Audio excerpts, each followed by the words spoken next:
오늘부터 영국 종교개혁사 할 건데요. 오늘 엘리자베스 여왕까지 하고요.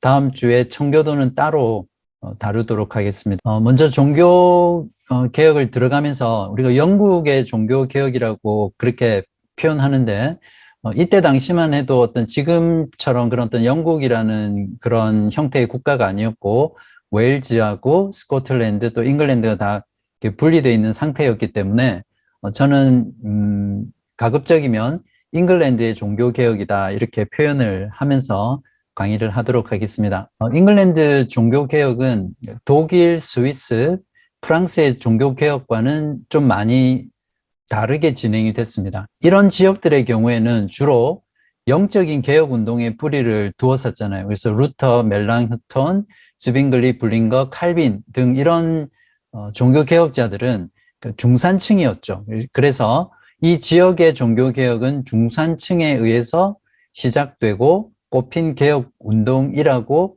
우리가 이해할 수 있습니다. 그에 반해서 앵글리칸, 즉 성공의 영국의 잉글랜드의 교회개혁은 위에서부터 시작된 개혁이라는 걸 우리가 좀 주목해서 기억할 필요가 있습니다. 잉글랜드의 왕이 어떤 프로테스탄트들 없이 잉글랜드를 프로테스탄트 국가라고 선언하면서 시작된 개혁운동이 바로 잉글랜드의 종교개혁의 특징이라고 이해하시면 됩니다. 그래서 조금 전에도 말씀드렸지만 잉글랜드 종교개혁을 보시면서 앵글리칸주의가 어떤 것인지를 참조하면서 잉글랜드의 종교개혁을 이해하시면 좋겠습니다. 당시 잉글랜드 교회는 북쪽의 요크 지역이라는 곳하고 남쪽의 캔터베리라는 두 지방으로 나누어서 교회가 운영이 되고 있었거든요. 그래서 요크 지역에는 3개의 교구를 두고요. 남쪽에 있는 캔터베리 지역에는 18개의 교구를 분할해서 관리했던 그런 체계였습니다. 그래서 교황이 주로 주교들을 임명을 했지만 거리가 멀리 떨어져 있잖아요. 그래서 종종 대주교와 왕이 지역에 있는 주교들을 임명하고요.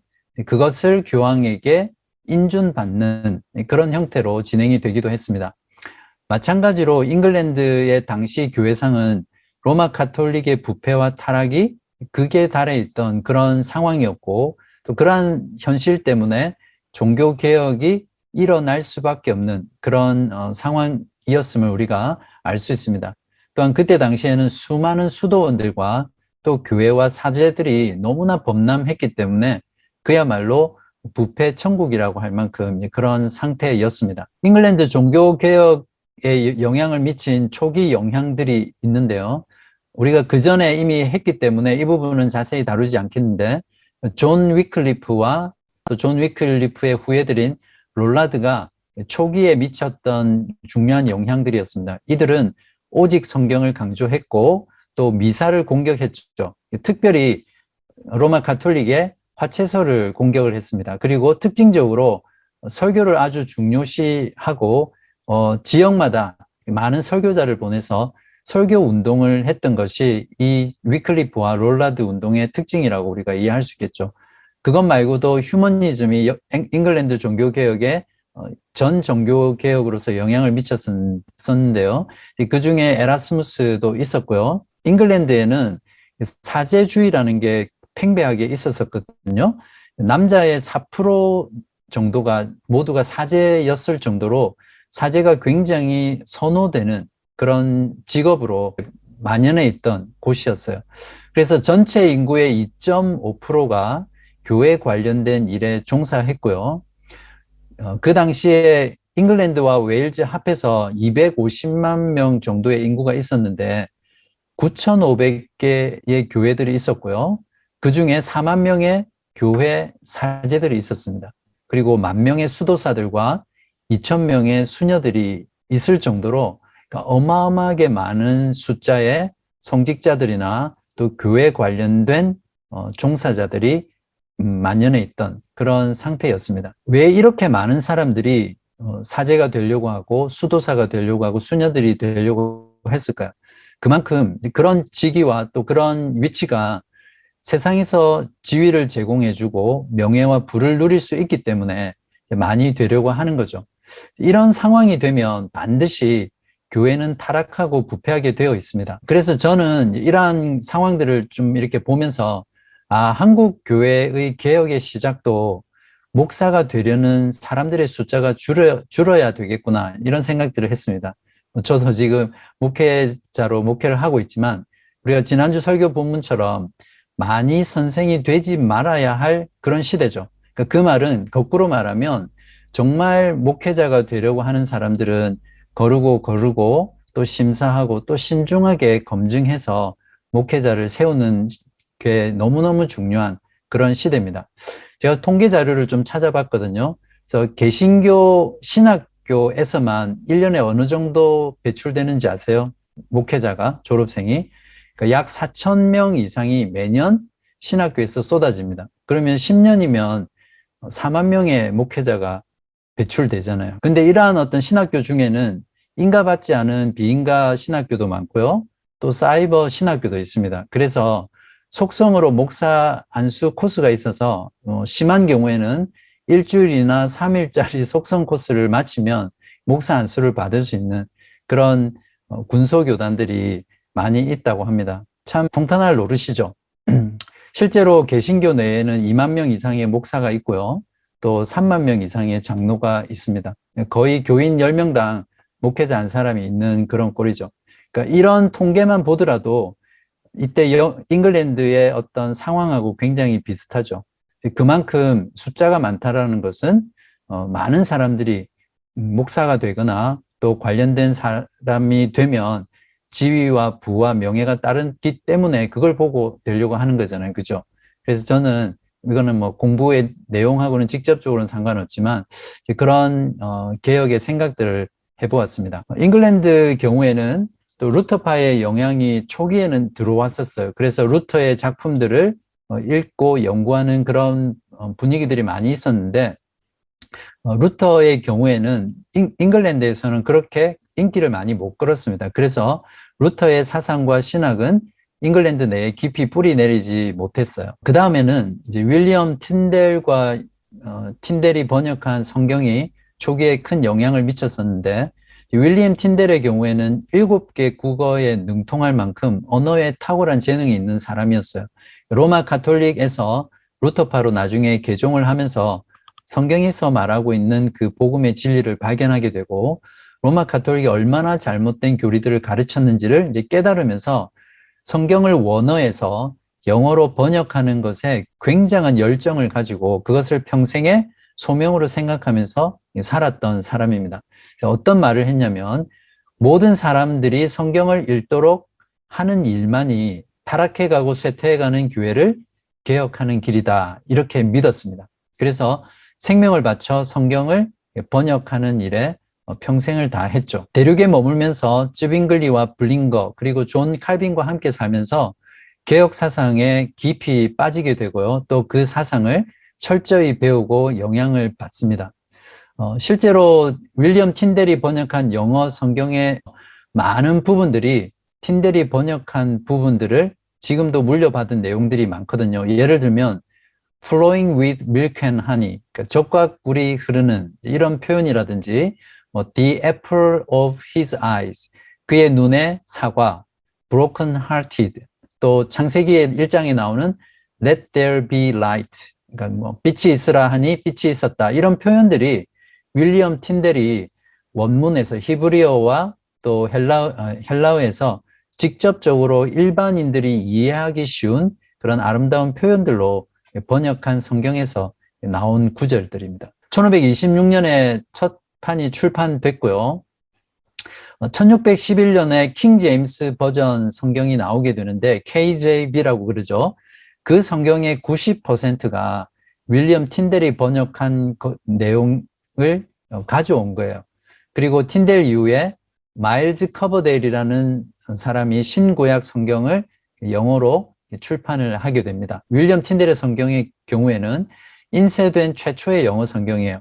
존 위클리프가 번역한 성경은 원어에서 번역하지 않았고 라틴어 성경인 불가타 성경에서 번역을 했죠. 그리고 그 당시에는 인쇄술이 없었기 때문에 이렇게 필사를 해서 복사본을 가지고 있었던 거거든요. 그런데 윌리엄 틴델의 성경 경우에는 최초로 인쇄된 영어 성경을 출판했다. 이렇게 이해하시면 되겠습니다. 그래서 이 성경은 소박하고 단순하고 구어적인 표현, 즉 어떤 책에서 읽을 수 있는 그런 문어적인 표현이 아니라 보통 사람들이 일상 속에서 말하는 구어적인 표현을 도입해서 영어 표현을 아주 아름답게 번역한 성경이었고요.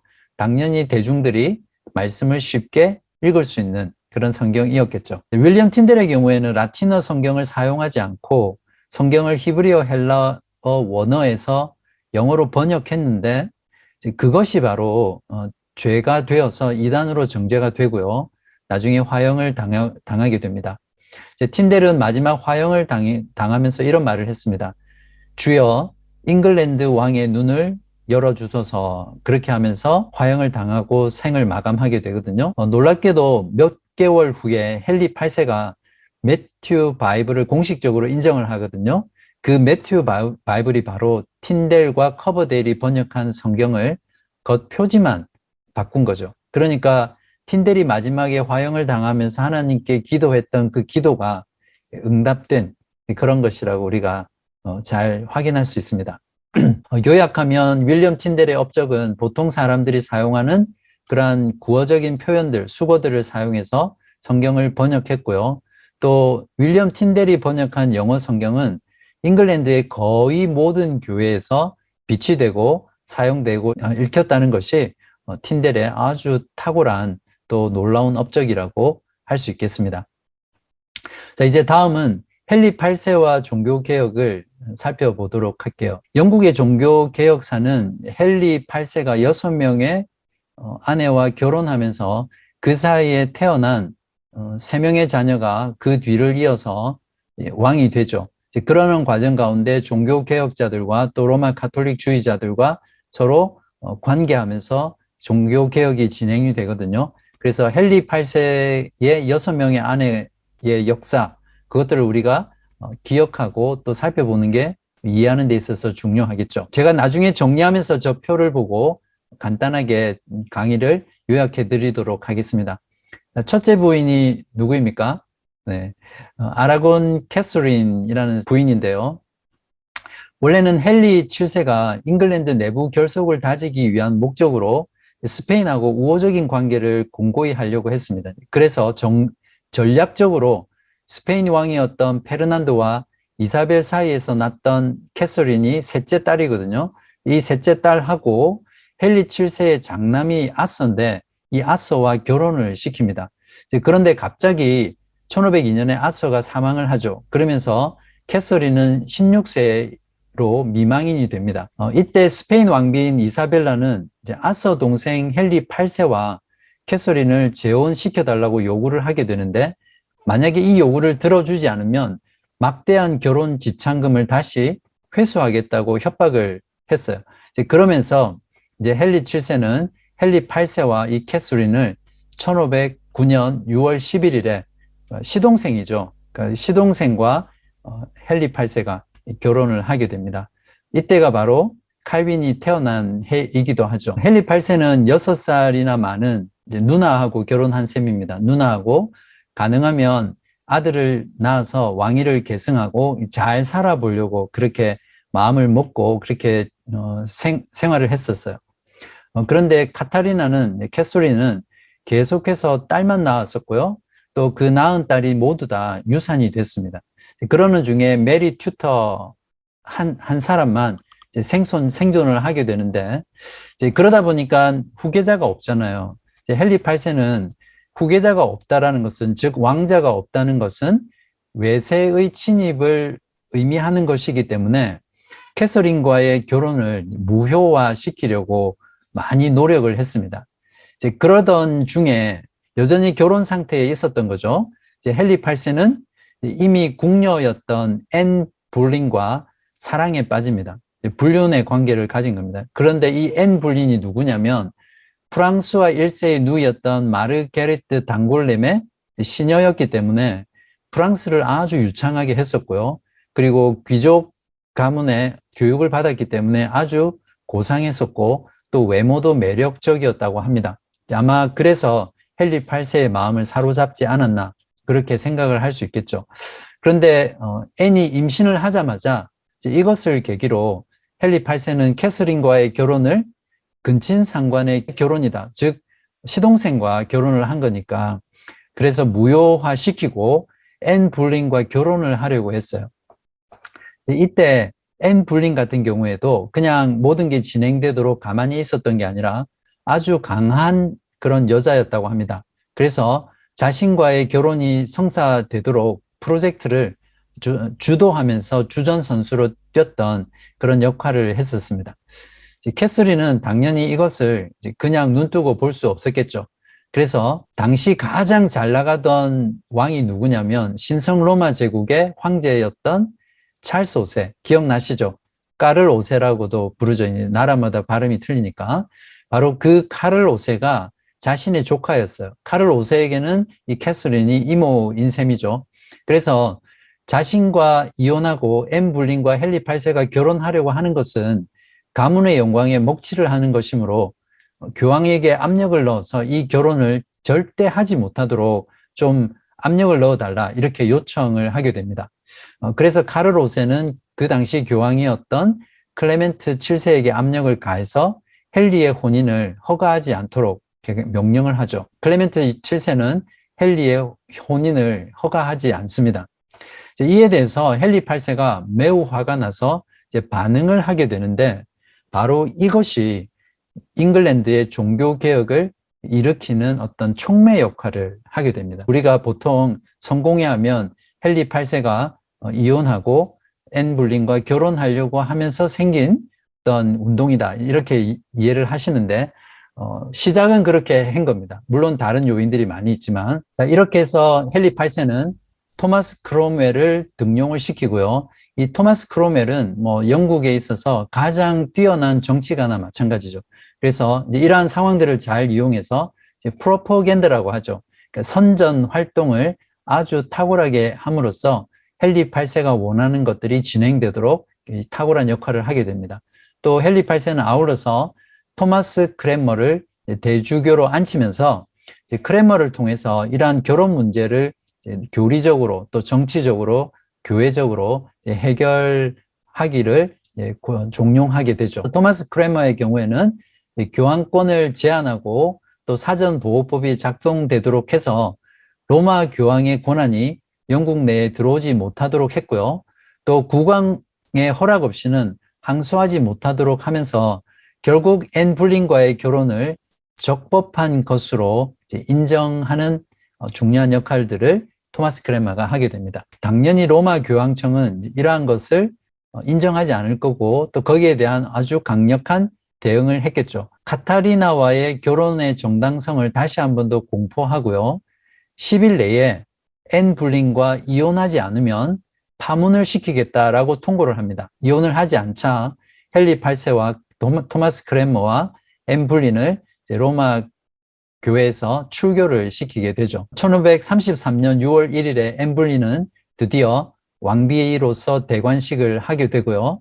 같은 해 9월 7일에 공주인 엘리자베스를 출산하게 됩니다. 헨리 8세가 앤 불린과 결혼한 이후에는 수장령이라는 즉 왕위 지상권이라고 보통 표현하는데요.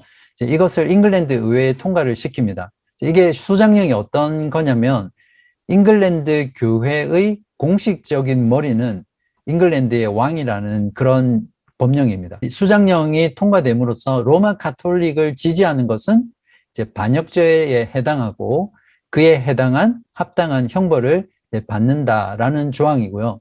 또 이때 수장령을 통해서 로마 카톨릭 교회와 완전히 결별하면서 더 이상 교황이 잉글랜드 교회를 간섭하지 못하게 됐죠. 당연하겠죠. 잉글랜드의 교회의 머리가 로마 교황이 아니라 잉글랜드 왕이니까 이제 로마 교황청은 잉글랜드 교회에 간섭을 할 수 있는 어떤 권한이 전혀 없게 되는 거죠. 로마 카톨릭 측에서는 이거는 대단한 사건이나 마찬가지입니다. 그리고 1534년에 왕위 계승령이라는 것을 공포하는데 이게 무엇이냐면 이 헨리 8세는 캐서린이 혹시 후계자가 혹시 뭐 다른 사람이랑 결혼을 한다든지 해서 왕자를 낳았을 경우 그 왕자의 자리에 오를 수 있기 때문에 어떤 캐서린의 후계자를 원천 봉쇄하기를 원했던 겁니다. 왕위를 계승하는 순서를 미리 정해놨어요. 에드워드 6세가 자기 뒤를 이어서 왕이 되고 그 다음에 에드워드 뒤에 메리, 그 다음에 엘리자베스 이런 순으로 왕위를 계승해야 한다라고 법령을 이제 공포하게 됩니다. 이때 좀 놀라운 것은 에드워드가 결혼도 하지 않고 또 자식이 없이 죽거든요. 어떻게 에드워드가 자식 없이 죽을지 알았는지 에드워드의 왕자가 아니라 에드워드 다음에 메리, 그 다음에 엘리자베스 이런 순으로 왕위를 매겼다는 게 참 놀라운 것 같습니다. 1536년에는 수도원 해산법을 통과시키는데요. 이 법안이 굉장히 중요한 역할을 합니다. 당시 잉글랜드에만 850개의 수도원이 있었어요. 크로멜은 모든 교회와 수도원이 재정을 공개할 것을 명령했고요. 그렇게 한 이유는 세금을 부과하기 위해서였어요. 결국 교회와 수도원이 재정, 즉 돈을 가지고 있으니까 힘을 가지고 있는 거잖아요. 그리고 그것을 로마 교황청이 또 관리했기 때문에 그걸 원천적으로 봉쇄할 수 있는 게 바로 이 수도원을 해산시키는 것이었어요. 그래서 많은 반대와 무력 저항이 있었지만 크로멜이 잘 진압을 했고요. 결국 16개월 만에 모든 수도원들이 굴복을 하게 됩니다. 이때 이러한 크로멜의 정치를 공포 정치다 이렇게 부르기도 합니다. 크로멜은 수상으로 있으면서 883명을 반역죄로 재판을 했고요. 그중에 308명은 처형을 하게 되죠. 이러한 수도원 해산을 통해서 6세기 이후부터 있어 왔던 잉글랜드 교회는 이 수도원 법을 통해서 로마 가톨릭 교회로부터 완전한 독립을 하게 됩니다. 계속해서 앤 불리는 결국 아들을 낳지 못하게 되면서 헨리의 미움을 사게 된 거죠.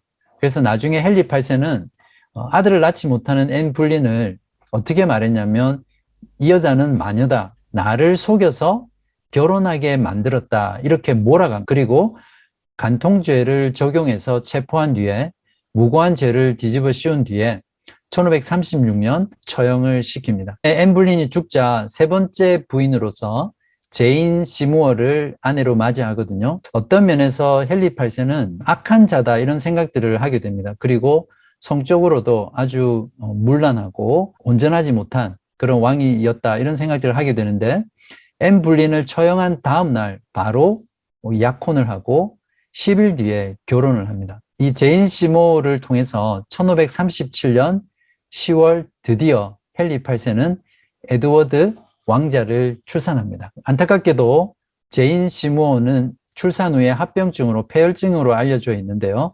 사망하게 됩니다. 이때 헨리는 진심으로 아내의 죽음을 슬퍼했고요. 헨리 8세 자신의 무덤 옆에 묻힌 건 이 제인 시모어였습니다. 시모어가 죽자 네 번째 부인으로 클리브의 앤을 맞이하게 되는데 클리브의 앤의 경우에는 결혼을 하자마자 바로 후회하고 곧바로 이혼을 합니다. 이 과정에서 토마스 크로멜이 결국 체포되고 처형당하는 그런 계기가 되거든요. 그건 조금 뒤에 설명을 드릴게요.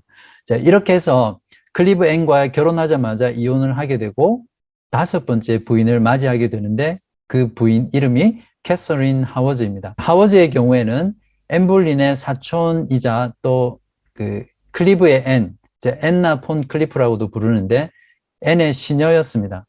하워즈 역시 관통죄로 타워 그린에서 참수형을 당하고 형장의 이슬로 사라지죠. 그 다음에 마지막 여섯 번째 부인이 캐서린 파라는 부인인데요. 캐서린 파의 경우에는 진정한 프로테스탄트였기 때문에 자신의 고난을 또 자신의 영향력을 활용해서 종교개혁을 강화시키는 그런 일들을 하게 됩니다. 자신의 영향력으로 종교개혁자들을 임명해서 에드워드 왕자와 엘리자베스 공주를 개혁신앙으로 어릴 때부터 교육하도록 했었고요. 또 휴 레티머나 커버데일과 같은 프로테스탄트 설교자들을 적극적으로 후원했습니다. 그러다가 1547년 사망합니다. 이렇게 헨리 8세는 6명의 아내를 두었고요. 그 아내들 속에서 첫째 캐서린을 통해서 메리 튜터를 낳았고 그다음에 앤 볼린을 통해서 엘리자베스 1세를 낳았고, 그리고 제인 시모어를 통해서 에드워드 6세를 낳게 됩니다. 이 세 자녀들이 나중에 왕위 계승령에 따라서 순서대로 차례차례 영국의 최고의 통치자가 되거든요. 그 부분은 뒤에 또 다루도록 하겠습니다. 우리가 헨리 8세를 이해할 때 헨리 8세는 왼쪽, 즉 양쪽 정당이 있었어요. 오늘날로 치면. 그래서 보수 진영에는 노포크의 듀크 공작이 있었고요. 또 가디너라는 주교입니다. 이쪽은 로마 카톨릭 쪽 진영이라고 이해하시면 됩니다. 진보 진영에는 토마스 크로멜과 토마스 크랜머가 있습니다. 헨리 8세의 경우에는 양측 진영을 서로 다 활용하면서 서로 견제하고 또 서로 협력하는 이런 관계 속에서 자신의 통치를 이어갔던 사람이었습니다. 토마스 크로멜을 잠깐 살펴보면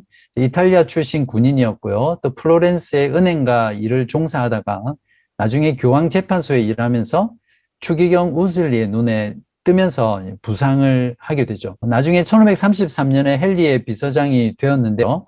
크로멜은 특별히 왕의 총애를 많이 받았는데 수장령이 시행되는 중요한 역할을 했었고요. 또 뭐 흑색 선전은 아니지만 헨리 8세가 원하는 대로 그것이 진행될 수 있도록 그러한 어떤 선전 운동을 아주 탁월하게 진행을 했었고요. 또 수도원을 해체하는 데 있어서 성공적인 역할을 했기 때문에 왕의 총애를 많이 받았습니다.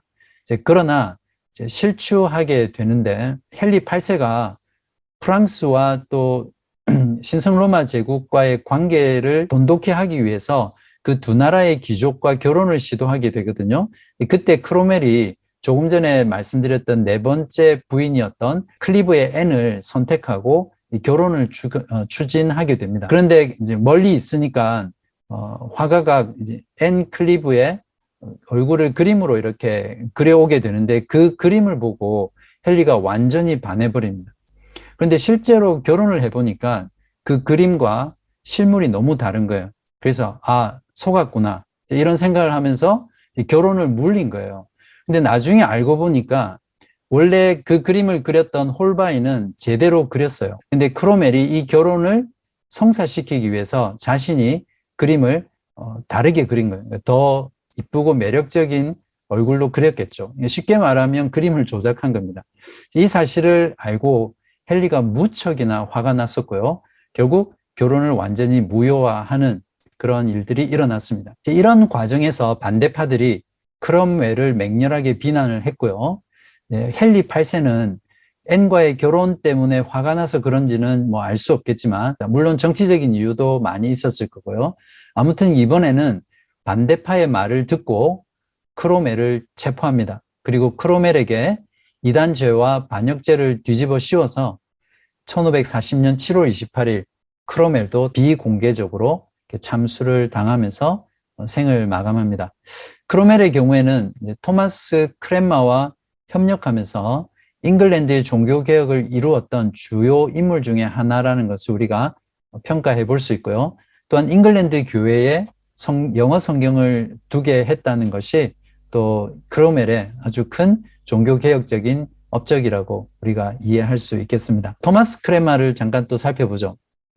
이제 토마스 크랜마와 헨리와의 관계인데요. 헨리 8세의 캐서린과의 결혼을 무효화시키는 것에 대해서 자문을 해주면서 떠오르는 별이 되었고 또 나중에 캔터베리 대주교가 되죠.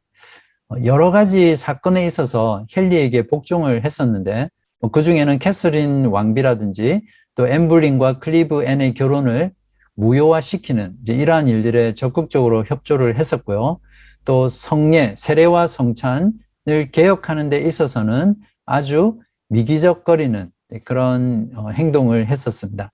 그렇지만 종교개혁이 진행되는 데 있어서 중요한 부분들에 있어서는 이제 왕에게 저항하기도 했던 그런 사람이죠. 그리고 실질적으로 에드워드 6세 때에 많은 종교개혁이 이루어질 수 있도록 실행하고 또 그 일들을 추진했던 사람이 바로 토마스 크랜마였습니다. 크랜마의 성격은 온유했고 겸손했고 학식 있는 신사라고 할 수 있고요. 헨리 8세의 특별한 총애를 받았습니다. 그것 때문에 오랫동안 주변에 크랜마를 대적하는 정적들이 많았었는데도 오랜 기간 살아남을 수 있었고요.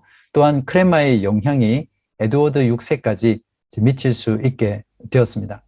자, 끝으로 헨리 8세를 한번 평가를 해보겠습니다. 그러니까 잉글랜드 종교개혁에 어느 정도 기여했는지, 기여하지 않았는지, 이제 이런 측면들을 돌아보면서 평가를 해보면요. 잉글랜드 종교개혁의 형태는 분명히 헨리가 캐서린과의 결혼을 무효화시키는 그런 과정에서 형성됐다는 것은 우리가 부인할 수 없습니다. 이제 이러한 일들은 종교개혁이 영적이거나 종교적인 동기가 아니라 세속적이고 정치적이고 또 개인적인 어떤 삶의 문제들을 해결하기 위해서 일어난 거죠. 그런 유럽이나 또 독일이라든지 스위스라든지 프랑스와는 다르게 이런 영적인 이유, 종교적인 이유로 종교개혁이 시작된 게 아니라는 것을 우리가 잘 정리해 놓으면 좋겠죠. 그리고 로마 가톨릭과 교황과의 다툼으로 인해서 잉글랜드는 프로테스탄트의 영향 아래 들어갔었습니다. 헨리는 동시에 로마 가톨릭의 전통적인 신앙을 유지하기 위해서 프로테스탄트에 반대하기도 했고요. 또 프로테스탄트의 그러한 어떤 영향과 트렌드에 따라서 또 로마 가톨릭을 저항하기도 하고, 이제 그런 면에서 헨리 8세의 경우는 탁월한 정치인이다, 이렇게 또 생각할 수 있겠죠. 아무튼 헨리 때의 경우에는 로마 가톨릭이 손상을 입기는 했지만 실제로 패한 것은 아니었어요. 그러니까 종교개혁이 시작됐기는 했지만 유럽의 종교개혁처럼 그런 형태로 많이 진행되지는 않았다는 것을 이해할 필요가 있고요. 헨리가 가지고 있었던 신앙과 신학을 정리해 보면 한마디로 이렇게 표현할 수 있습니다. 교황 없는 로마 가톨릭주의자다. 프로테스탄트 성향도 있고 가톨릭 성향도 있는, 그것이 동시에 복합적으로 가지고 있는 아주 독특한 신학을 가지고 있습니다. 헨리 8세는 자신을 다윗 왕이라고 생각하기를 좋아했었고요.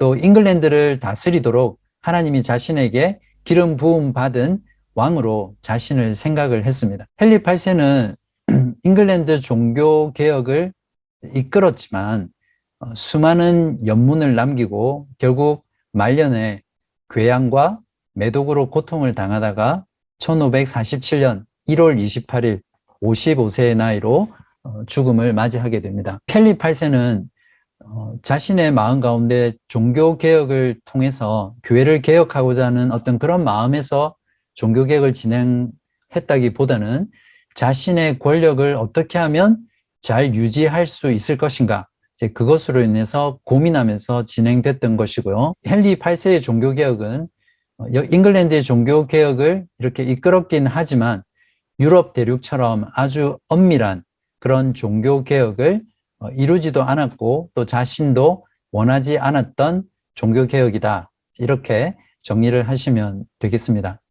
자, 이제 헨리 8세가 죽었잖아요. 그 다음 누가 왕이 돼야 됩니까? 에드워드 6세가 왕이 돼야겠죠. 그래서 헨리 8세와 제인 시모 사이에서 났던 에드워드 6세가 왕위에 오릅니다. 10살 때 어떤 자료에는 9살이라고 되어 있는데 10살 때 왕위에 올랐기 때문에 섭정을 해야 되잖아요. 그래서 외척의 힘이 강했었는데 그때 헤르포드 백작이 섭정하는 사람으로 선출이 되고 나중에 서머셋 공작으로 승진을 하고 이 사람은 잉글랜드 총사령관직을 수행하게 됩니다.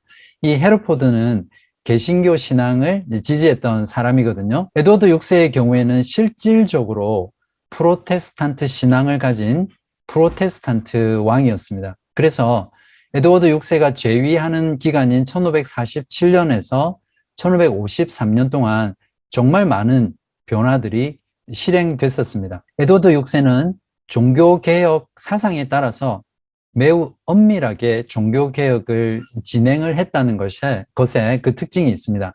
개혁의 내용을 좀 살펴보면요. 로마 가톨릭과 관련된 모든 종교법을 폐지합니다.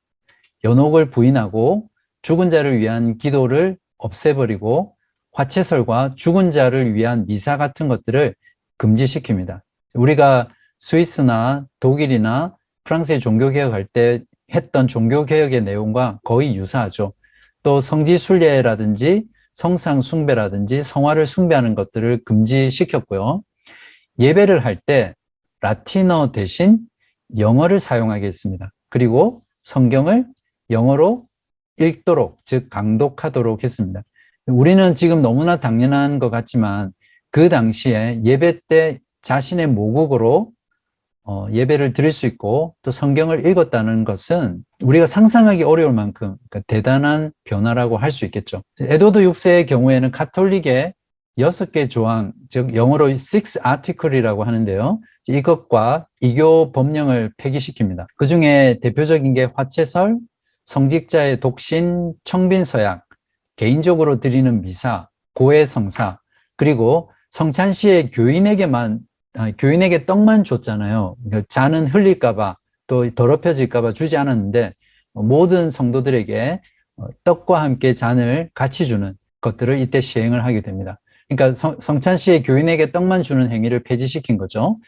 그리고 1547년에는 크랜머가 작성한 The Book of Homily라고 해서 설교집을 발행을 하게 되는데 이걸 왜 발행했냐면 당시에 종교개혁 신앙을 받아들이고 교회가 개혁된다 하더라도 그 당시에 사제들 중에는 복음적으로 성경을 가지고 설교를 할 수 있는 사람이 거의 드물었어요. 그러다 보니까 크랜머가 설교집을 주고 조그만 시골 지역이라 하더라도 그곳에 있는 교회의 사제는 이 설교집의 내용을 읽으면 적어도 복음적인 설교를 들을 수 있었잖아요.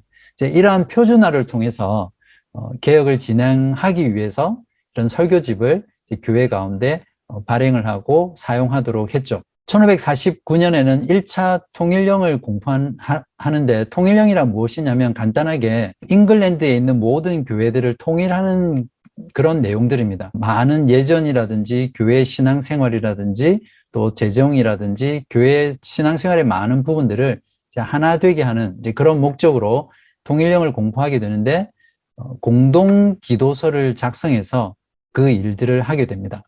토마스 크랜머가 초안을 완성하고요. 이 공동 기도서에는 화채설을 거부하고 미사를 폐지하는 그런 내용들이 있습니다. 1549년 이 공동 기도서를 6월부터 시행을 하고요.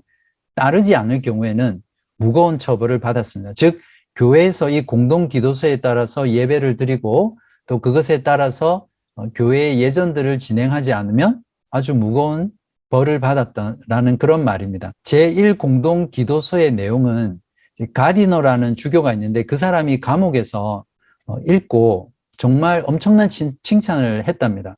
이 사람이 로마 가톨릭이거든요. 그러면 무슨 의미입니까? 제1공동 기도서가 개혁된 내용이라고는 하지만 상당한 부분이 로마 가톨릭자도 칭찬을 할 만큼 온전히 개혁된 내용이 아니라는 말이겠죠. 그래서 토마스 크랜머는 제1공동기도서에 상당한 개정이 필요하다는 생각을 하게 되고요. 그래서 마틴 부서에게 크랜머가 기도서 개정을 도와줄 것을 요청하면서 2차 공동기도서를 개정하는 작업들을 하게 됩니다. 1552년에 2차 통일령을 공포하면서 제2 공동기도서를 사용할 것을 교회에다가 명령을 하죠. 이때 제2기도서의 경우에는 개정의 작업을 거쳐서 훨씬 더 철저하게 칼빈주의적인 그런 내용과 그 영향 아래 개정이 됐었고요. 이 제2공동기도서는 엘리자베스 여왕 때 약간 수정이 되고 오늘날 성공회의 예배 지침서로 지금까지 그대로 사용되고 있습니다. 에드워드 6세의 경우에는 영어 성경을 번역하고 또 출판하고 판매하는 것을 자유롭게 허용을 했었고요. 또 에드워드 6세 때 아주 중요한 업적이 무엇이냐면 1553년에 잉글랜드의 대헌장이라고 하는 42개조가 이때 승인이 됩니다. 이 42개조는 엘리자베스 1세 때 39개조로 대체가 된 뒤에 지금까지 영국 성공회의 어떤 신학의 기초를 제공하는 그런 중요한 교리서로 이렇게 인정받고 있습니다. 42개조의 경우에는 역시 토마스 크랜머가 리들리와 존 낙스와 함께 작성을 했었고요. 이제 이 내용 안에는 개혁주의 신앙인 예정론을 아주 강조했었고 성례에 관해서도 칼빈주의적인 입장의 내용을 담고 있습니다. 그러나 크랜머의 중요한 신학적인 특징은 중용적인 그런 내용들이 있다는 것을 우리가 좀 이해할 필요가 있고요. 42개조는 후에 영국 성공의 신학에 기초를 놓는 그런 역할들을 하게 됩니다. 42개조가 승인되고 나서는 모든 목사, 학교, 교사와 교수들이 이것을 승인하는, 받아들이는 것에 서명을 해야 됐었습니다. 헨리 8세 때 유럽으로 피난 갔었던 그 엄밀한 개혁파들이 에드워드 6세 때 다시 귀국을 하게 되고요. 유럽 대륙에서 많은 사람들이 신앙의 자유를 찾아서 영국이 이제는 새로운 망명처로 변하게 되는 그런 일들이 있었습니다. 그러면서 에드워드 6세 때 새로운 학문과 종교개혁 사상을 잉글랜드 교회 가운데 더 많이 이 유럽에서 온 피난민들이 소개하게 되고 또 더 큰 변화들을 열망하는 분위기가 잉글랜드 내에 생기게 된 거죠. 1553년 안타깝게도 에드워드 6세는 홍역과 천연두에 걸려서 결핵으로 15세라는 아주 어린 나이에 요절을 하게 됩니다. 이 대목에서 에드워드가 만약에 50살까지 이렇게 살았다면, 훨씬 더 장수했다면 잉글랜드의 종교개혁은 어떻게 진행되었을까, 이런 생각들을 한번 해보게 되거든요. 그러나 이런 좋은 개혁 사상을 가진 왕이 일찍 죽었다라는 것도 결국 역사 속에서 하나님의 섭리 가운데 진행된 일이다라는 것들을 또 한번 생각해 보게 됩니다. 자, 이제 에드워드 6세가 죽었으니까 누가 왕이 올라가야 됩니까? 왕위 계승권에 따라서 이복 누나인 메리 튜터가 이제 왕이 돼야 되겠죠. 에드워드 6세 때까지 이제 영국은 최소한 법적으로나 신학적으로는 종교개혁이 이루어졌었습니다. 그렇지만 이제 이렇게 이루어진 종교개혁이 대중까지 확산되어서 대중적으로 이루어지지는 않았던 상태입니다. 이것이 에드워드의 종교개혁의 상태였는데, 대중들은 여전히 공동기도서에 따라서 신앙생활을 하지 않았었고요. 교회 출석률도 매우 낮았습니다. 그리고 교회에 기증하거나 기부하는 것이 매우 낮았기 때문에 어떤 대중적인 부분까지 종교개혁이 진행되지는 않았다는 것을 우리가 좀 기억하고 에드워드 6세의 종교개혁을 이해하면 좋겠습니다. 에드워드 6세의 종교개혁을 평가하자면 되돌릴 수 없는 개혁으로 굴러가는 그 역사의 수레바퀴를 에드워드 6세 때 아주 빠르게 진행했다는 데 그 의의가 있습니다. 헨리 8세의 통치 이후에 에드워드 6세의 경우에는 종교개혁 프로그램을 마구잡이로 한 것이 아니라 주의 깊게 계획하고 또 체계적으로 시행했다는 것입니다. 안타깝게도 15세의 나이에 사망하면서 그 뒤를 이어 메리 튜터가 최초의 영국 여왕이 되면서 에드워드가 진행했던 모든 개혁들이 다시 로마 가톨릭으로 되돌아가는 그런 안타까운 일들, 즉 종교개혁이 역행하는 일들이 이루어지거든요. 그럼에도 불구하고 에드워드 6세 때 이룬 종교개혁들은 메리 이후의 엘리자베스 또 그 이후의 청교도들을 거쳐서 종교개혁이 진행되는 데 있어서 아주 중요한 기초작업과 기반이 되었다는 것을 우리가 정리하고 에드워드 6세를 넘어가면 되겠습니다. 자, 그 다음 메리 튜터인데요. 메리 튜터의 경우에는 어린 시절과 청소년기에 이제 헨리 왕이 자기 아빠잖아요. 그죠? 자기 엄마 캐서린과 자신을 계속해서 제거시키려고 했어요. 이제 그러한 과정 가운데 어린 시절을 보냈기 때문에 그러한 일들이 얼마나 이 메리의 어떤 심적으로나 정신적으로 많은 영향을 주었겠습니까? 메리의 경우에는 어머니의 신앙을 따라서 깊은 로마 가톨릭 신앙을 가진 사람이었고, 이때 그 메리가 여왕에 오르기 전에 잠깐 동안 여왕이 되는 사람이 있거든요. 그 사람이 누구냐면 레이디 제인 그레이라는 여인입니다. 1553년 7월 10일부터 7월 19일까지 딱 9일 동안 여왕의 자리에 앉는데, 그래서 레이디 제인 그레이를 9일의 여왕이다 이렇게 부르기도 합니다. 왜 이 여인이 여왕이 됐냐면 에드워드 6세는 자신이 죽기 전에 메리와 엘리자베스가 왕위를 물려받지 못하도록 하려고 했어요. 그러면서 종교개혁자들은 뭐 에드워드와 레이디 제인 그레이와 결혼을 시키려고 하고 그랬었는데 그런 것들이 다 수포로 돌아갑니다. 그러는 과정 가운데 에드워드는 자신의 뒤를 이어서 레이디 제인 그레이를 후계자로 지명을 하고 죽습니다. 레이디 제인 그레이의 경우에는 헨리 8세의 조카이면서 노선브랜드의 법적인 딸이기 때문에 이제 왕족의 자녀죠. 그렇지만 1553년 7월 10일에 자신의 의사와는 무관하게 여왕이 됩니다. 이제 그러나 로마 가톨릭 군주들이 그녀를 집요하게 공격하고 결국 메리를 여왕으로 선포하면서 그때 레이디 제인 그레이를 여왕으로 앉히려고 했던 의외의 많은 사람들이 함께 형장의 이슬로 사라지게 됩니다. 레이디 제인 그레이는 반역죄로 런던 탑에 갇힌 후에 나중에 처형이 되죠.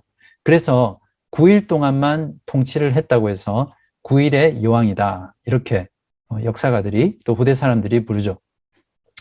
메리 튜터는 1553년 7월 19일 37세의 나이로 드디어 여왕이 됩니다. 메리는 이제 결혼을 추진했었는데요. 찰스 5세, 카를 5세가 스페인 왕인 자기 아들 필립 2세를 메리와 결혼을 시킵니다. 이때 의회는 강력하게 반대를 하죠. 왜냐하면 이렇게 되면 스페인 세력, 즉 외세가 영국, 잉글랜드 안으로 들어오게 되는 물꼬를 터주는 셈이 되고요. 또 스페인 왕국이 잉글랜드를 집어삼키지 못하도록 하기 위해서 필립의 힘을 강력히 축소시켜야 했었기 때문입니다. 그러나 메리는 그러한 반대를 무릅쓰고 필립 2세와 결혼을 합니다. 메리는 정말 필립 2세 사이에서 아들을 가지기를 간절히 원했어요. 만약에 필립 2세와 아들을 낳았다면 메리의 인생이 바뀌었겠죠. 메리는 결국 낳는 아이들이 모두 유산을 했었고요. 또 다른 모든 임신조차 상상 속에서 한 임신으로 밝혀지면서 사람들의 조롱거리를 받게 되는 그런 계기가 되었습니다. 메리는 여왕이 되면서 어떻게 보면 복수의 형태나 마찬가지겠죠. 어떤 종교개혁에 대해서 반응을 하게 되는데 1529년 이후에 이루어졌던 모든 종교 정책을 파기시켜 버립니다. 잉글랜드 교회의 수장, 즉 자신이 머리이기 때문에 로마 가톨릭의 예전과 미사를 다 복귀시키고요. 또 결혼한 목사들을 제거해 버립니다. 결국 메리는 로마 가톨릭의 성직자들을 다시 잉글랜드 교회로 복귀시키고 또 교황청의 사절단들을 다시 잉글랜드에 파견하게 하면서 진행됐던 종교개혁을 다시 거꾸로 돌린 그런 일들을 했죠. 순정법과 이단 규제법을 통과시키면서 프로테스탄트 신자들을 적극적으로 박해하기 시작했고요. 그 가운데 크랜머 등 종교개혁 지도자들 뿐만 아니라 많은 신자들을 체포해서 처형하는 일들을 자행했습니다. 불과 2년 동안 300여 명을 화형시키고요. 그것으로 인해서 메리 튜터는 피의 메리다, 블러드 메리라는 그런 별명을 가지게 됩니다. 그때 순교했던 대표적인 개혁자들 중에 3사람이 있는데 4사람이 있어요. 4사람. 존 후퍼, 니콜라스 리들리, 또 휴 라티머, 토마스 크레마 이 4사람이 있는데 그 중에 리들리와 라티머와 크레머를 옥스포드의 순교자다 이렇게 부릅니다. 그 중에 휴 라티머는 웨스트체스터의 주교이면서 캠브리지 대학의 교수이자 또 궁정 목회자였는데 1556년 10월 16일에 리들리 주교와 함께 순교를 합니다. 그때 화형 직전에 옆에 있던 리들리 주교에게 이렇게 말을 했습니다. 존경하는 리들리 주교님, 위로를 받으세요. 그리고 남자답게 처신합시다. 우리는 오늘 하나님의 은혜로 영원히 꺼지지 않는 횃불을 영국에 점화하게 될 것입니다. 라고 죽어가는 또 다른 동료인 리들리를 격려하면서 그렇게 순교의 번제물이 되었습니다. 토마스 크레머의 경우도 여러분 잘 아시겠지만 처음에는 집요한 로마 가톨릭주의자들의 또 정치인들의 회유와 협박으로 인해서 개종 서류에 서명을 하게 됩니다. 그러나 얼마 후에 자신의 양심에 큰 가책을 느끼면서 회개하고 순교하기를 선택하죠. 이제 그것 때문에 화형을 당할 때 자신의 손으로 서명한 그 오른손을 먼저 불에 넣고요. 그 손이 재가 될 때까지 손을 빼지 않고 끝까지 무섭도록 인내하면서 순교했다고 합니다. 피에 메리의 핍박 때문에 프로테스탄트들은 거의 800명이 독일에 있는 여러 지역과 스위스, 취리, 제네바, 바젤 등으로 망명을 하게 됩니다. 이것이 나중에 저희가 스위스 종교개혁할 때도 공부했지만 영국이 칼빈주의와 개혁신앙으로 종교개혁이 이루어지는 그런 중요한 계기가 됐고 또 스코틀랜드의 종교개혁에 큰 영향을 미친 일이다. 그렇게 말씀을 드렸죠. 메리의 통치에 대한 평가를 해보면 메리가 성공적인 것들이 있습니다. 어떤 게 성공적인 것이었냐면 스페인과 결혼을 통해서 훌륭한 외교 관계를 구축했죠. 그러면서 국가 간의 힘의 균형을 잘 유지했습니다. 항상 그렇잖아요. 힘의 균형을 유지하면 서로 침략하거나 또 전쟁을 하는 일들이 일어나지 않겠죠. 이제 그런 것들을 잘 했다는 겁니다. 그리고 에드워드 통치 때 진전되었던 종교개혁을 완전히 해체시키는 역할을 성공적으로 했죠. 그리고 카톨릭 교리와 옛 신앙을 회복했습니다. 프로테스탄트의 많은 저항이 있었는데 또 그것들을 효과적으로 진압을 했습니다. 우리가 조금 생각해 볼 것은 피에 메리가 자기 혼자 독단적으로 이러한 일들을 한 건 아니에요. 그 당시에 의회와 또 많은 교회들이 메리의 이런 변화 정책을 기꺼이 지지했다는 것도 우리가 이해하고 넘어가야 되겠습니다. 그러나 본질적으로 메리의 통치는 실패라고 볼 수 있는데 그 실패의 요인이 무엇이냐면 여러 가지 요인들이 있습니다. 이제 그런 요인들 중에 특별히 잉글랜드의 상황에 대해서 메리는 시대착오적인 판단을 했습니다. 어릴 적 그러한 향수로 인해서 어머니와 함께 로마 가톨릭의 신앙생활을 하던 그것을 동경하고 그리워하면서 이미 트렌드로는 한물 간 교황과 손을 잡고 거부할 수 없는 물결로 다가왔던 프로테스탄트의 물결을 무시해 버렸던 거죠. 쉽게 말하면 시대를 읽을 수 있는 안목이나 눈이나 분별력이 없었다라고 볼 수 있겠습니다. 또한 법을 통해서 잉글랜드를 다시 로마와 함께 갈 수 있을 거라고 착각을 했었고요. 그 일환으로 카톨릭 예배를 회복하면 종교개혁을 다시 뒤로 후퇴시킬 수 있다. 이렇게 생각을 했던 거죠. 그러나 이미 사람들은 맛을 본 거예요. 영어 성경에 노출됐었고 공동기도서에 노출되고 또 토마스 크랜마의 설교집을 통해서 참된 신앙이 무엇인지 종교개혁 신앙이 무엇인지 교리가 무엇인지를 맛보게 된 거죠. 그래서 아무리 다시 예배를 카톨릭으로 바꾼다고 하더라도 이미 맛있는 걸 맛보았기 때문에 잉글랜드를 이전으로 돌아가기는 불가능했던 거죠. 이러한 부분들을 메리는 놓쳤던 것입니다. 또한 한 가지 중요한 실패의 요인이 무엇이냐면 우리 로마 제국 때 로마 제국에서 초대 그리스도인들을 많이 박해했잖아요. 그런데 오히려 그런 대중적인 박해가 기독교가 로마 제국 전역을 덮을 수 있는 요인이라고 말씀을 드렸는데 똑같아요. 프로테스탄트를 박해하면 박해할수록 오히려 프로테스탄트 신앙이 대중들에게 더 많이 노출되는 거예요. 왜냐하면 박해를 받으면서 그 박해받는 신자들은 그 믿음의 고백을 하면서 죽거든요. 그리고 고백을 하면서 고문을 당해요. 그리고 신앙을 위해서 진리를 위해서 생명을 바치는 걸 아까워하지 않고 기꺼이 자신의 생명까지도 내어놓는 그런 용기를 보면서 대중들이 설득을 당하는 거예요. 그러니까 어떤 무력으로 개신교로 바꾼 게 아니라 이러한 박해를 지켜보면서 대중들이 프로테스탄트야말로 진정한 참된 신앙이구나 이런 것들을 확인하게 되는 거죠. 그 외에 많은 요인들이 있습니다. 전쟁에서 패배했다든지 재정이나 또 왕자를 낳지 못했다든지 또 메리 때 나쁜 기후나 홍수나 열병, 독감들이 창궐해서 그당 메리가 있을 때 남자들의 인구의 3분의 1이 줄어들었다고 합니다. 그러니까 결국 이런 자연재해조차도 메리의 통치 가운데 있으니까 사람들이 반감을 가지면서 메리에 대한 어떤 적대 감정들이 생기게 되는 거죠. 이렇게 해서 5년 정도 여왕으로 재위한 뒤에 난소암에 걸려서 1558년 11월 17일 메리 튜터는 사망을 하게 됩니다. 메리가 갑자기 죽었다라는 소식이 전해지자 사람들은 날뛰듯이 기뻐했었고요. 교회들마다 종을 울려대고 그리고 큰 화롯불이 피워지면서 매년 메리의 죽음을 자유와 해방의 축제일로 지켰다고 합니다.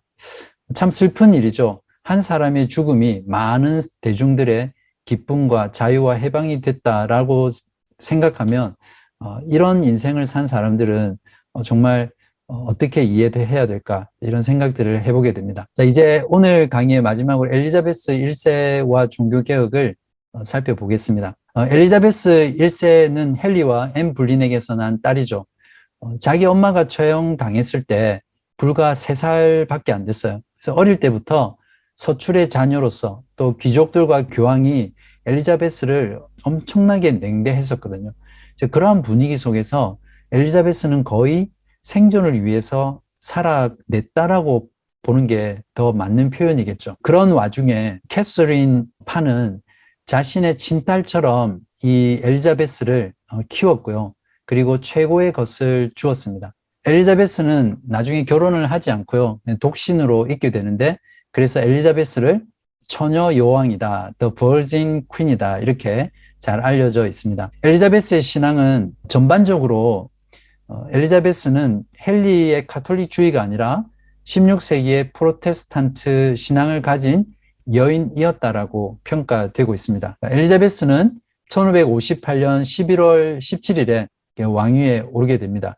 엘리자베스가 왕위에 올라서 했던 개혁은 이런 것들입니다. 메리의 악행으로 인해서 잉글랜드의 분위기는 프로테스탄트로 이미 향해 가고 있었고요. 영국 절대주의의 전성기를 이루면서 엘리자베스 여왕 때 잉글랜드의 많은 발전을 이루게 됩니다. 그래서 이때를 황금 시대다, 골든 에이지라고 그렇게 부릅니다. 엘리자베스 여왕은 상업을 매우 중요하게 생각하는 정책을 펼쳤고요. 또 빈민구제법을 통해서 농민이 재산이 없어지는 그런 무산화를 방지했고 또 영국 동인도 회사를 설립하면서 그 해상권을 장악하면서 전 세계로 뻗어가는 그런 역할들도 이때 시작하게 됩니다. 우리가 엘리자베스의 정책에서 주목해야 될 게 무엇이냐면 엘리자베스는 로마 카톨릭과 프로테스탄트를 절충하는 중도 정책을 추구했다는 겁니다. 비아 미디아라고 그렇게 표현하는데요. 종교적인 대립을 통해서 잉글랜드 나라가 혼란해지고 또 서로 싸우면서 위험에 빠지는 걸 원치 않았기 때문에 프로테스탄트와 로마 카톨릭이 함께 공존할 수 있는 그런 길을 택했던 거죠. 그래서 극단적인 것을 피하는 그런 입장을 추구했습니다. 여기에 엘리자베스의 탁월한 정치적인 능력이 발휘된 거죠. 이제 이러한 어떤 중용 정책, 중도 정책에 대해서 당연히 개혁도 어떤 중도적인 개혁을 추구했겠죠. 그래서 더욱 엄밀한 개혁을 외쳤던 프로테스탄트들이 있었는데 이제 이들은 존 칼빈의 사상을 따르는 잉글랜드 교회의 지도자들이라고 보시면 되는데 바로 이들을 청교도라고 우리가 보통 부릅니다. 그래서 이 청교도에 대한 부분은 아주 중요한 주제이기 때문에 다음 주에 따로 조금 떼어서 다루도록 하겠습니다.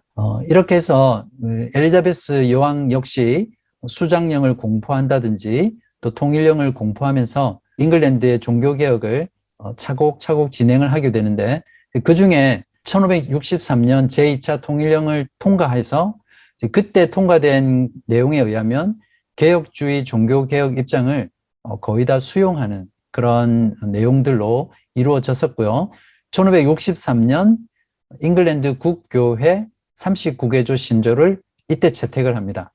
이 내용은 에드워드 때 만들어졌던 42개조에서 4개를 바꾸고 3개를 제거해서 나온 거고요. 이 작업은 대주교였던 매튜 파커의 노력으로 나오게 됩니다. 이것이 나중에 1571년 약간 수정되면서 그것이 승인되고요. 현재 영국 성공회의 신조입니다. 그 외에도 로마 카톨릭에 대한 매우 비판적인 입장을 취했고 또 에드워드 때 이루어졌던 그런 카톨릭에 대한 여러 가지 금지 사항들을 동일하게 엘리자베스도 시행을 했습니다. 이때 메리 통치 때 망명 갔던 많은 개혁자들이 귀국해서 엘리자베스의 종교개혁을 강화시키는 역할을 하게 되는데 그 부류 중에 2부류가 있어요. 한 부류는 1552년 공동기도서를 지지하는 대다수의 그룹이 있었고요.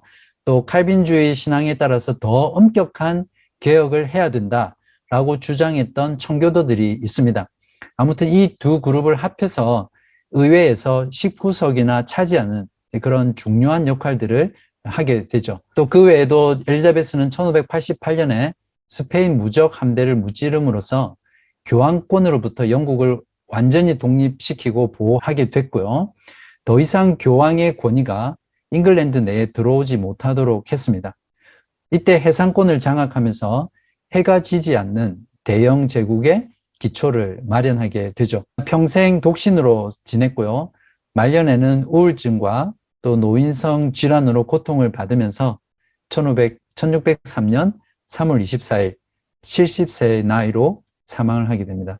엘리자베스의 개혁 경우에는 이렇게 오랫동안 한 여왕이 통치함으로써 그 개혁이 깊이 뿌리 내릴 수 있는 그런 근거를 잘 마련해 줬다고 할 수 있습니다. 엘리자베스의 종교개혁을 평가하자면 주의 깊게 계획되어서 실행된 개혁이다 이렇게 할 수 있고요. 어느 한쪽으로 치우치지 않는 중용의 정책에 의해서 진행된 개혁이다. 그러나 우리가 생각할 때 엘리자베스는 로마 카톨릭으로 돌아간 게 아닌가 이렇게 생각할 수 있는데 물론 일치되지 않는 면도 있어요. 그러나 1553년 공동기도서를 채택했기 때문에 진정한 프로테스탄트의 개혁이라고 우리가 충분히 볼 수 있을 겁니다. 그래서 엘리자베스 때는 법적으로 잉글랜드는 프로테스탄트 국가로 선언이 되었습니다. 그렇지만 여전히 1564년에 했던 조사에 의하면 잉글랜드 국가 전체의 3분의 1이 여전히 실질적으로는 그러니까 위에서는 이렇게 개혁이 됐지만 실질적으로는 개혁이 되지 않은 그런 현실이었다고 조사하고 있습니다. 헨리 8세가 첫 번째 부인인 아라곤의 캐서린하고 결혼을 하죠. 그리고 그 사이에서 메리 튜터를 낳습니다. 그리고 이혼하고 앤 불린이랑 결혼을 하게 됩니다. 이때 앤 불린 사이에서 엘리자베스가 태어나죠. 그 다음에 제인 시무어 사이에서는 에드워드 6세, 그 이후에 클리브의 앤, 캐서린 하워드, 캐서린 파 이렇게 6명의 아내를 두면서 그 사이에서 엎치락 뒤치락 종교개혁이 일어나게 됩니다.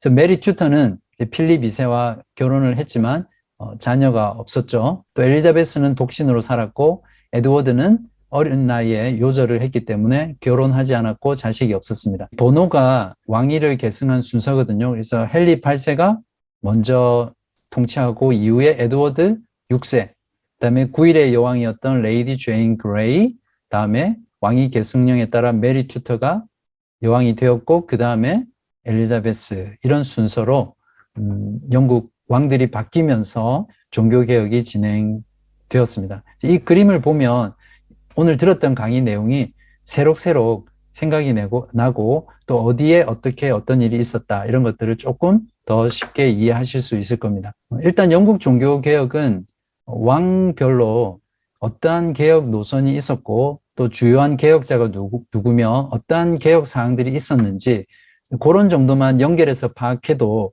한눈에 들어오거든요. 그래서 헨리 8세를 보시면 프로테스탄트와 로마 가톨릭이 섞여 있는 그러나 교황 없는 로마 가톨릭주의를 추구했던 사람이다. 헨리 8세는.